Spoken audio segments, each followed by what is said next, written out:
Welcome to CandleLight Audiobook. The Secret Misses. Chapter 461. As they watched all the auditioning artistes walk in and then out, one after another, the ones who had yet to go and inevitably felt the pressure increase, especially since most of the failed candidates were A-listers. When the advertisement director of Noble, Cook continuously scolded furiously in the audition hall, everyone became increasingly nervous. Cook's Chinese was not too shabby, so everything that he was yelling could be heard clearly by everyone outside. Did they really understand what I was saying? I'm suspecting if they are even intelligent enough. I want nobility. Elegance. Not a soulless puppet doll dancing on a music box. Hope. No, she can't do. Her performance was very good, but her eyes betrayed her inferior soul. Su Jiaojiao. Are you kidding? She was practically a walking jewelry rack. Plain beyond anything. Meng Shi? She can be an excellent actress, but definitely not the goddess that's as elegant as the bright moon that I had in mind. The previous one? You mean number 13? Oh my God. She was practically lying to us. She did not know anything about Guqin at all. As they listened to Cook's harsh and brutal criticisms, the female artistes outside who were originally strutting their egos around started to look uncertain of themselves. Does this white guy actually know anything? He just criticized everyone. I think he's just purely prejudiced against Chinese people. His words are too harsh. It's just a performance, so a little acting is fine. Do we have to really know everything? Based on his logic, actors would need to be a god that's well versed in everything. Very quickly, number 14's turn was up. Helen haughtily declared, only those without potential will look for excuses. Then she walked confidently into the audition hall. When Helen pushed the door to enter, a frustrated Cook was suddenly stunned for a while. Helen donned a luxurious vintage Chinese cheongsam, with an expensive pearl necklace draped on her neck. Her hair was tied into a bun and pinned with a translucent jade. Not only did she embody nobility and elegance, she displayed China's features very wonderfully too. When he saw Helen, Cook's eyes shone and his tone was clearly much gentler. Oh, my dear baby, come over quickly, come to me. Let me look at you closely. Helen let Cook evaluate her without much fear. She was highly educated since she was a child, so every word, move, and smile of hers naturally revealed the charisma of nobles and she did not need to act at all. After Cook had examined her, he was very satisfied. He said, Miss Helen, you can begin your performance now. The audition hall was very big and it was filled with all sorts of props including the guzheng, piano, calligraphy pen, Chinese chess, needle and thread, fans, handkerchiefs. Helen casually skimmed and touched the guqin, this. As compared to the guqin was more difficult to play. It had a 4-octave range and 2 tones, with 7 open strings, 91 harmonics, and 147 stopped strings. The techniques of playing it were abundant. If one were to simply pretend to lie to Cook, that would not impossible as Cook had lived in China for 20 years and loved the Chinese culture deeply. He was someone who was well versed with Chinese culture. Before this, a female artiste who tried her luck with the instrument was insulted harshly by Cook. When he saw that Helen had chosen the guqin as well, Cook's eyes held some reservations. However, as she started to play, his gaze started to change. Chapter 462. When Helen had finished her performance, Cook had a struggled expression on his face for the first time. The previous candidates had been rejected by him on the spot immediately and were made to leave. Cook discussed with his assistant on the side for quite a while. Finally, the assistant walked to Helen and informed with a friendly attitude, Miss Helen, our audition will continue. Could you please wait outside for a short while? These words meant that they were already very satisfied with her performance but they still wanted to see if there was anyone better. Helen nodded slightly, of course. Pfft, how could there be anyone better than her? This endorsement was definitely hers. Under the watchful eyes of everyone else who remained, Helen finally came out of the hall. She had actually gone in for a whole 10 minutes, and the sound of guzheng playing inside did not receive Cook's negative shouting. Helen's face revealed a determined expression, and unlike the other eliminated candidates who had already left, she found a place to sit down and continue to wait. From her attitude, it was already very obvious that Helen had been chosen to be one of the finalists. She might even be the chosen candidate in Cook's heart, and if everyone else after her could not fare better, they would all just be a poor comparison to her. Immediately, all the other artistes felt shaken, especially those with slightly higher statuses who obviously did not want to embarrass themselves, yet they did not want to give up on such a high-end endorsement either. The next candidate, number 15, please be ready, the assistant informed outside the door. At that moment, Luna remained immersed in her own world. Stacy did not disturb her and only quietly accompanied her by her side. Helen was even more delighted when she watched Luna curl up in a corner, looking shabby. Sis Ling, I don't want to say anything, but out of everyone you could choose, why did you have to choose this money-losing rookie from Glory World? At this point, you wouldn't still insist on letting her go into audition, would you? You won't just be embarrassing yourself, but the entire Glory World too. As they heard Helen's words, everyone's gaze suddenly fell onto Luna. Exactly, there was still this one to take the bottom spot. With her in front of them, they would not look too horrendous to compare to Helen, would they? Apart from the artistes who were waiting to watch a scandalous drama, there were also others who only observed the scene in front of them. They thought to themselves that maybe Luna intentionally dressed like this, but in reality had a unique trick she did not want them to know. Perhaps she would even change her outfit later. Stacy, I'm ready. In the corner, Luna opened her eyes. Stacy nodded, good luck. Number 15, start your audition, the assistant started to call out. Luna stood up and adjusted her skirt and collar under everyone's watchful gaze and walked into the audition hall with a poker face. As soon as Luna walked in, there was a frenzy outside the audition hall. My God, she really dared walk in looking like that? I thought she would have some kind of trick in the end. Who knew that she would really walk in looking like a beggar? Cook is so scary. Isn't she afraid of being scolded to death? TSK, those who don't know are unafraid. Indeed, as the female artistes thought that, Cook's thunderous scoldings could be heard from the inside. Oh my God. You're insulting me. Insulting Noble. Please leave immediately. Chapter 463. Helen sipped on the fruit juice her assistant had delivered and she said beyond delight, this was even more entertaining than I'd imagined. Since she knew she would fail, why did she still try her luck? Did she really think a miracle would appear? As Helen finished, she picked up her phone and casually made a call. Hello, Emma. Helen, is your audition over? How did it go? A gentle voice asked from the other end of the line. It just ended. Obviously, I did not disappoint you. There were some tough rivals within the previous 13 candidates, but none of the others after her were a competition to her, so she was completely confident to win the spot. I knew you definitely won't have a problem. I want to thank you for letting me have this chance too, or else, this endorsement would definitely be yours. Look at you, we're sisters. What are you saying all this for? Besides, you've helped me a lot, especially in the big deal with my father's company the last time. It was all thanks to you for introducing your mother. Just a small matter. Oh, right, you know who I saw earlier? Who? Your family's village foster child, Luna. How did she end up there for the audition?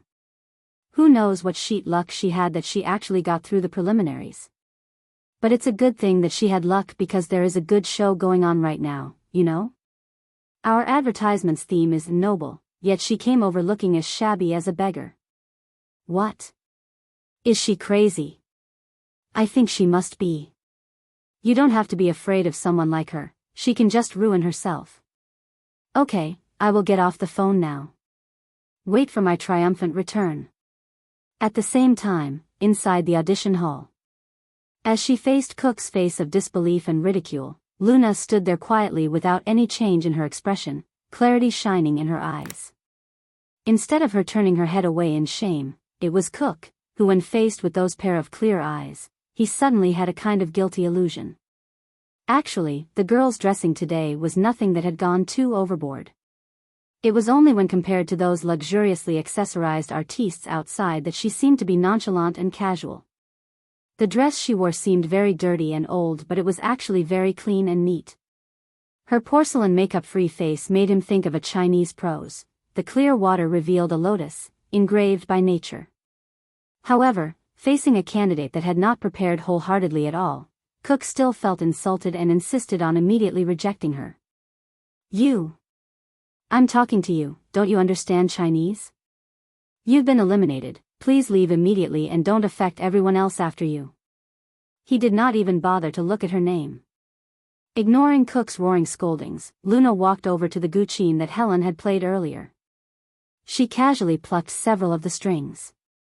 Cook was even angrier when he saw her actions and he growled, "Please don't simply touch." Before he could finish, the sound of smooth and skilled playing of the guqin started to enrapture him. This is, you actually know Guang Lin San.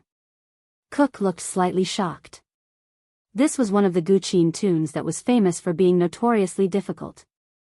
Earlier, Helen had only chosen the song, Wu Leaves Dancing in the Autumn Wind, which was elementary compared to this. Luna did not say anything. Instead, she slowly sat down in front of the guqin and continued to play. Cook was increasingly drawn in by the music and suddenly forgot what he wanted to yell out earlier. Chapter 464. Guang Ling San is one of the top 10 guqin tunes in all of Chinese music history. Its rhythm is emotional, generous, and the only song in the preserved guqin's tunes to invoke the atmosphere of war zones, to express the vehemence of seeking revenge for a father. It was a tune full of thought and artistic personality. As he listened to the Guang Ling San tune played by the girl's hands, Cook became more and more enchanted. This was his favorite song among all of the guqin tunes because it was more than just extravagant sounds, it also expressed a spirit to rebel and determination to fight. What was even more shocking to him was that he never thought that as a girl, not only was she skilled, but she could also accurately perform the momentum of Guang Ling San. Cook was completely immersed in the sound of the instrument as he stared at the girl in front of him. Her outfit was not colorful and her face was bare, she even looked like a lowly beggar. However, when she sat in front of that guqin, when she started to play the song, despite dressing like a beggar, no one would think that she really was one. She must have had a story. When the song had finished, Cook took a long while to return to his senses. Finally, he tried to suppress his emotions as he said, "Miss, your playing of Guang Ling San has exceeded my expectations." "Thank you," Luna nodded slightly in gratitude, revealing nothing on her face. No matter whether the girl in front of him was being scolded or being complimented, she remained unbothered. He actually felt a sense of nobility from her. Yes. It was nobility. In fact, it was the kind that only a real aristocrat would have. Even if one was shabby, the noble charisma within one's bones would not change forever. This was too magical. Everyone else earlier could not invoke this feeling in him. Even Helen's performance lacked full marks as he felt it was too deliberate and artificial. How did the girl who dressed like a beggar in front of him give him a sense of elegance? Cook evaluated again the girl and the emotions in his heart could not be explained. When he finally calmed himself down, he continued the audition. "May I ask, what do you understand about the meaning of the term noble?" Earlier all the other artistes had similar answers. They thought that being noble meant having a good education, to be cultured externally and internally. Naturally, he approved of such an answer. At this moment, he anticipated the girl's reply in suspense. When she heard Cook's question, Luna knew that Cook had already approved her earlier performance. Now, she had only one last step left. After choosing her words carefully, she started to explain, "I believe that true elegance and nobility is not just to don the name of luxurious brands, not to show off the expensive accessories on hand, not to boast about your own beauty and educational qualifications. True nobility is, even if dressed in ragged clothes and messy hair, not being able to conceal the noble charisma within." When he heard this, Cook's eyes lit up and his face brightened. Luna continued, "Smell a fragrance to know a woman. A perfume is a luxury item that can reveal a person's taste better than any other items. I think, for women, perfume is more important than apparel, just like charisma is more important than external factors. Perfume is one of the classic trendy essentials. It's different from other trendy elements such as clothing, makeup, and hairdo. Perfume is the most classic and long-lasting thing a woman can have. A good fragrance will never be outdated. Cook could not control his surprise and joy at having found his perfect girl. He nodded in resignation. That's right. You said it very well. This girl's interpretation had perfectly fit their theme. Chapter 465. Outside the audition hall. At first, all the artistes who were waiting outside heard Cook's angry scoldings, then it suddenly quieted down, and what ensued was an emotional playing of the guillotine. One of the artistes scoffed, and here I was thinking what killer trick Stacy has prepared. Turns out that she also played the guillotine just like Helen. With Helen having gone in before her, isn't she just asking to be insulted? Stacy's professional standards are indeed increasingly unworthy. Now even if it was a small assistant role, I would be worried to let her take it up. Some of those who knew a little more about music frowned and said, "This song seems to be a harder tune than the one Helen played earlier, but I think even if this was so, there wouldn't be much use." Helen was better versed with the guillotine, so when she heard the smooth and skillful playing of the difficult song, she was nervous for a second. However, she very quickly recovered her arrogance again. "Stacy, even if your village girl rookie didn't know better, surely you would?" For such an elegant instrument like the guillotine, in the olden days, they had to clean their hands with incense and wear suitable apparel out of respect before even touching the guillotine. Based on what she wore, she is practically insulting Chinese history. Just wait for her to be scolded by Cook. Everyone else heard what Helen had said and agreed with her. Stacy remained unbothered and focused on waiting for Luna's results. When Luna did not get chased out by Cook the moment she started playing, it indicated to those present that she had already made the first step to success. Only, Luna's idea was still a little too risky. She still did not have complete confidence about how the final outcome would pan out. Several moments later, when the song had finished, there was no thunderous scolding from Cook heard at all. In fact, it was pin-drop silent. Everyone looked at one another. They could only continue to wait. Time ticked by even longer than when they had waited for Helen to come out of the hall. Some people started to be impatient and anxiously walked back and forth venting. What are they doing inside? Why isn't she out yet? Who knows?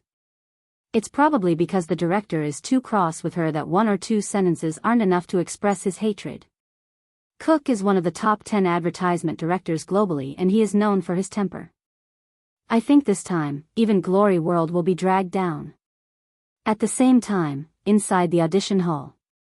After Luna had finished explaining her interpretation of nobility, Cook approved of her and finally decided to dig more about Luna's identity. He took the candidate details from his assistant and saw a familiar name that made him gasp in pleasant surprise. "Luna, oh my God.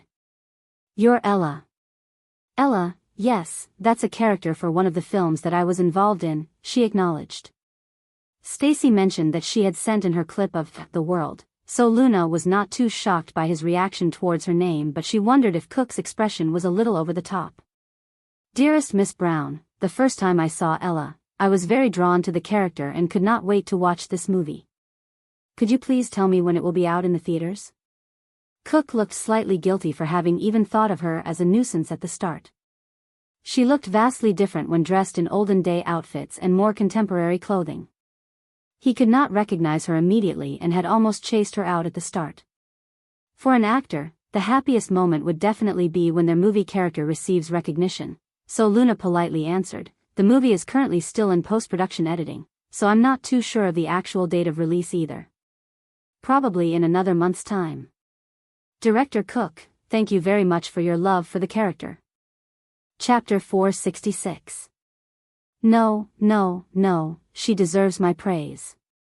Even though the Ella was a protagonist in the movie, she had a sort of elegance that stood out from the other characters, which was why he had picked a rookie like Luna among the crowd of A-list stars. Cook did not expect her performance today to be so outstanding. It was indeed an unexpected surprise. Cook looked remorseful and apologized. "Miss Brown, I'm very sorry.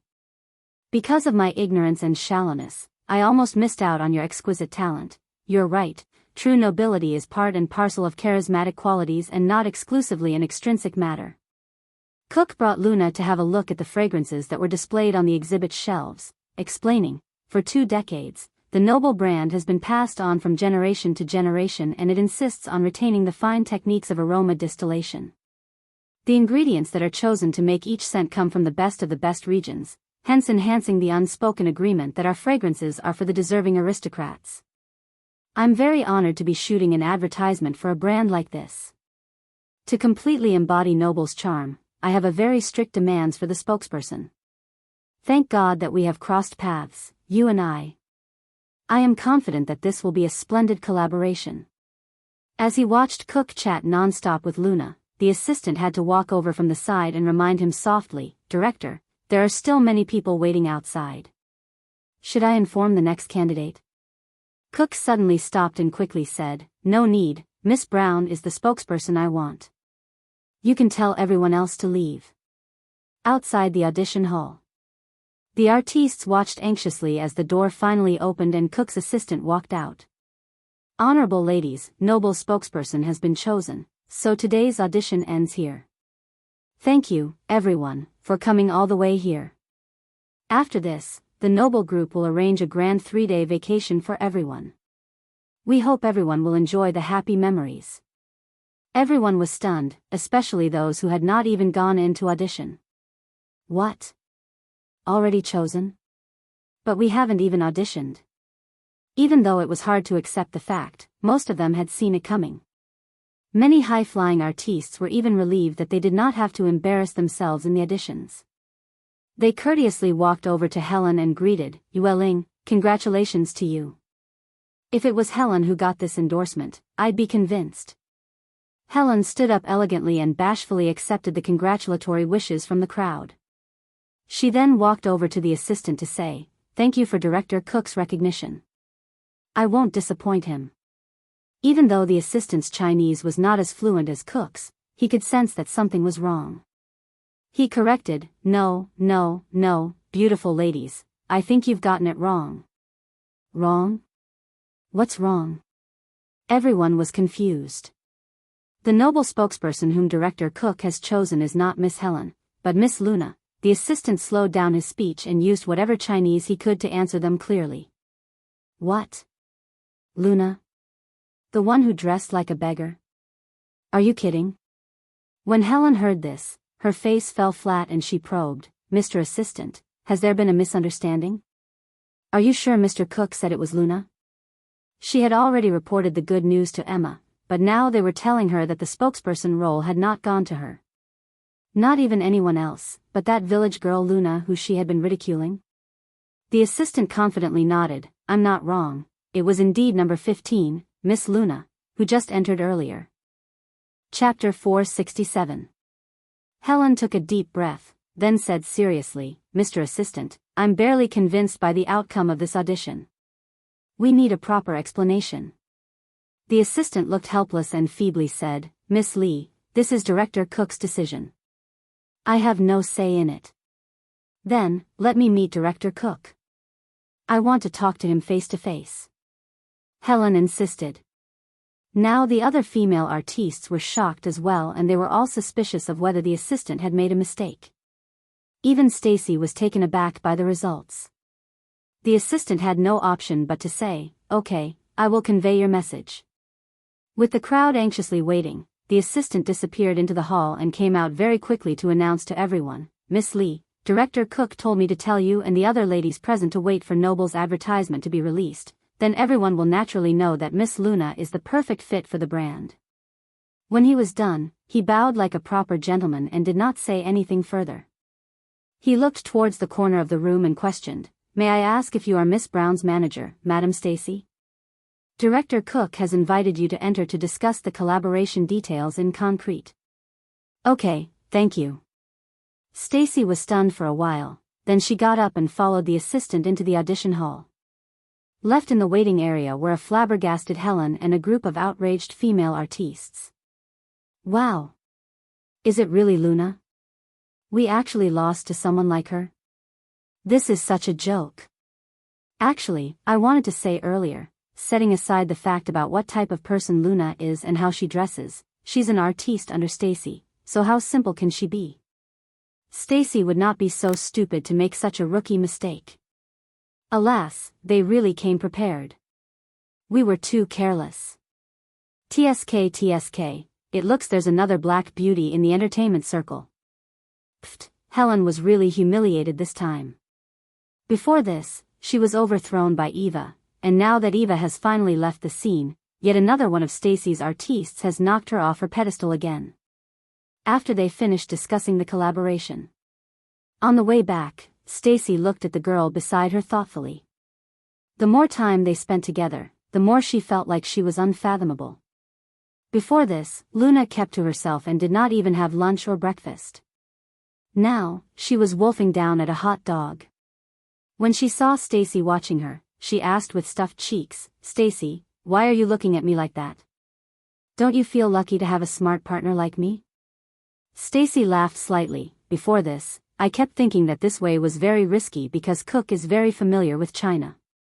I was worried that your acting skills would reveal loopholes. Who knew that you could play the Guqin so well? To reach such mastery, you would need at least 10 years of experience, but I don't recall seeing this skill in your portfolio. Luna almost spit when she heard that. Stacy, you think too highly of me.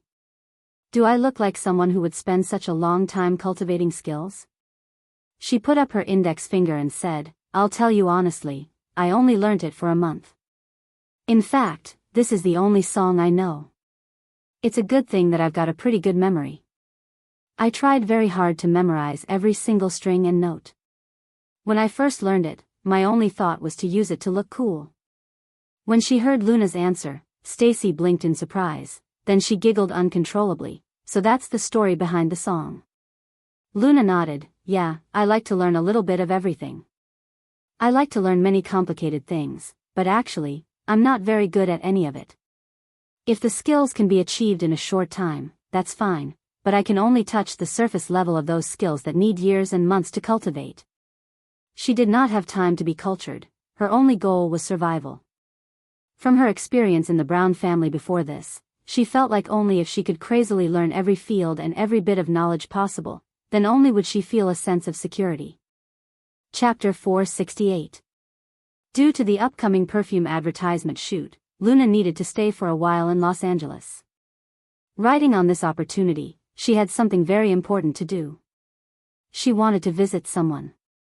Luna traveled to St. Bernard City, nearby Los Angeles. No one would recognize her in such an area, so she did not bother to disguise herself or even put on any makeup. She simply changed into a plain and comfortable white t-shirt and jeans. St. Bernard City had been named the most dangerous city of Country M for 5 years in a row now, where low-income groups gathered and the city was the main path of smugglers. It was deemed the most violent area in the entire country. Luna had to pay double the usual fare before the driver was willing to go there. In fact, he only drove till the border of both cities and dared not continue forward. He waited for Luna to get down from the car, then immediately sped off. Abandoned ruins proliferated the city, where most of the place was filled with short, dilapidated buildings and abandoned landfills. In the dim alleyways, black market dealings were a common sight. However, the entertainment industry there was booming. Even though it was already late at night, it was still very lively, and everywhere were the sights and sounds of drinking, games, and gambling. The pedestrians on the pavements were mostly muscled men with ferocious-looking tattoos, and they looked viciously at anyone who walked past them. The women, on the other hand, wore as little as possible to display their lithe, sexy bodies, their faces heavily lined with smoky gothic makeup. When Luna walked into St. Bernard's late at night dressed as innocently as a schoolgirl, she was practically a little white bunny walking among a pack of bloodthirsty wolves. By the roadside, a pair of watchful eyes evaluated this stranger who had suddenly walked into their territory. In Luna's mouth was a lollipop and she had her earphones on. She walked through the alleys nonchalantly as if she was walking on a normal, safe pavement. Because of how carefree she looked like she belonged to the neighborhood. The eyes that watched her were merely evaluating and no one actually went up to her to find fault. After all, if she dared appear so late at night like this in St. Bernard, even if she was really just a child, she would definitely not be someone normal. She probably had a lot of strength behind her, and the tiniest of conflicts would turn deadly for whoever took her on. She walked through a maze of complicated slums, then her view of the area surrounding her started to expand. She was not far from the town center, and the nearer she approached the central region, the more modern it was. That was where St. Bernard's most respected figure lived. With only a year apart since she last went there, the changes were not terribly significant. Based on her memory, Luna soon reached a building that stood independently of the others. This building was surrounded by a thick-set jungle. It looks dark, as if it was the witch's palace in a fairy tale world. The building was dark with no lights turned on. Could they be sleeping? Or was the owner not around? Luna pushed the courtyard gate open to reach the building door and she rang the doorbell. The ringing in the still night was extremely abrupt. She waited for a while but there was no response at all. She rang another 2 times but it was quiet inside and no one opened the door. Luna scratched her head, then looked at the flower pots under the windows and counted the 3rd pot. Then, she felt for the keys from beneath the 3rd pot. Hey, this standard of hiding the keys really never changed. When she retrieved the keys, Luna unlocked the door to enter. She found the house lights to switch them on, then walked up and down the entire house to look. Indeed, he was not home.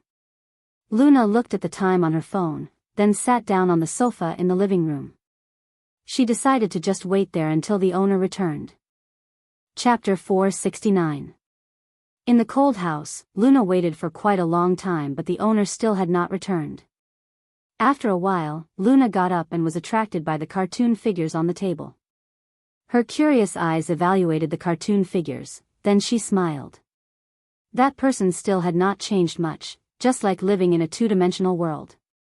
But, these are pretty exquisite. Luna picked up a figure and played with it for a while to kill some time while waiting. The figure was very lovely. Every millimeter of it seemed like it had been refined to detail, and the style of the character was special, with an arrogant yet lazy posture, both hands holding 2 very realistic-looking guns. I have 2 guns. When Luna accidentally touched a subtle switch on the figure, the cartoon figure suddenly spoke. Luna was caught off guard and was frightened by this, subconsciously letting go of the figure in her hand. I have 2 guns, one is called Shoot. And the other is called Ah. When she heard the cartoon figure that she had thrown to the floor still continue to call out, Luna returned to her senses and shook her head to get a grip on herself. She suddenly remembered that the owner was once crazily obsessed with an esports battling game, and these cartoon figures were the main characters of that game. Even the dialogues of the characters were exactly the same. She wondered what other people would think if they knew that this fearsome man who was notorious in the underground world had such a cute side. When the cartoon figure had finally finished its dialogue, the house went into dead silence again. Luna's mouth twitched and she slowly walked up to pick the cartoon figure up. If they saw how she had treated their beloved figure, Luna shuddered to imagine the consequences. She dared not think any more about it. Just as she thought about retrieving the figure, Luna's eyes skimmed the lower floor and noticed that the door knob was slowly turning. Luna was joyful but within a few seconds, the smile froze on her face and left very quickly. Initially, she thought that the person she had been waiting for had returned, but when she looked closely, it was not him. The door knob continued to turn. It did not look like the owner had returned, but rather it was robbers breaking in. In a place like St. Bernard's, robbers were aplenty, to the extent that it was commonplace for them to rob and kill in broad daylight. Especially in places where the wealthy lived, these deadly thieves were very active. Luna did not hesitate and immediately walked back to put the cartoon figure onto the shelf again. Then, she opened the drawer. Indeed, he is still the same. Luna mumbled to herself, her gaze falling onto the black pistol lying unassumingly in the drawer. German pistol, it really is their style, Luna murmured as she took the gun out and quickly loaded it with 10 bullets. In this city, even if those thieves had brought a lot of guns with them, even if they were skilled at combat and were fast, they could not be faster than a gun. As she loaded the bullets, a sound came from below. Luna frowned and looked down. She saw that below her were 6 men in black slowly walking into the house silently. Whether it was the way they held their guns or the way they acted, it seemed like they had professional training and were not common thieves. Unless, they aren't robbers? Luna was even more suspicious. If they were really robbers, did they really need 6 guns for 6 of them? And they seemed to be dressed in uniforms. Ignoring the professional training they seemed to have, these robbers wore expensive-looking Chinese apparel. Chapter 470. In a place like St. Bernard, would there ever be a robbery team of people who wore expensive Chinese apparel and had professional training? It did not matter whether anyone else would believe it, but Luna had a hard time fathoming it. The 6 armed men below continued to sign to one another in the still darkness, and they looked around with hawk eyes to examine the entire building. Very quickly, the first floor had been scoured by them. They probably could not find what they were looking for. Then, the leader pointed his index finger upwards at the second floor. When they saw that, the other men nodded in understanding and followed after their leader. They walked stealthily towards the second floor. Little did they know that from the moment they had walked in, their every move was being watched by a certain girl. At this moment, Luna thoroughly understood that this group of well-trained men were definitely not common robbers. If she guessed correctly, it was the enemies of that particular person. They had come to seek revenge now, neither for money, nor for a woman, but for life. Unfortunately, that person was not at home, and instead, she would have to innocently take the shot now. Damn it, why does it always turn out like this? Luna gritted her teeth. She had faced a similar situation twice before, making today the 3rd time. What a charm. That person's enemies were really all over the world. They probably had to deal with revenge seekers from time to time. Luna returned to the room and thought quickly. Then, she instantly picked up the cute cartoon figure and flicked the switch on before throwing it down the stairs. The leader went trigger-happy. It didn't take long for the cartoon figure's bottom half to be shot beyond recognition. The other half of the cartoon figure fell carelessly among the men. "Oh, you're shot, it really hurt my feelings," the cartoon figure started to say. The men looked suspiciously at the cartoon figure that had been shot into half. At that moment, the cartoon figure continued, "Bro, did you grow up in the crematorium where they sell barbecue?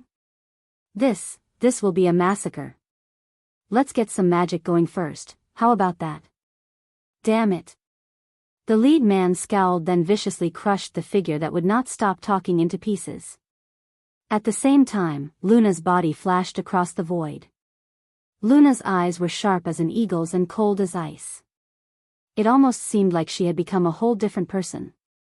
Anyone who did not know her well enough would definitely be shocked to see her now. The Luna right now was like the Luna from a few years ago. Her steely eyes held no fear of complicated emotions, but only precise calculations. Bam! When Luna fired the first shot, a loud sound rang across the entire building, and the lead man's miserable scream was heard. His breathing turned rapid as his body retreated backwards to avoid the attack. However, his attempts were as feeble as wet mud collapsing pathetically. Luna's shot had hit him right in the heart. The other 5 men watched on in horror and did not even care about their leader who was shot. Instead, they separated to look for cover.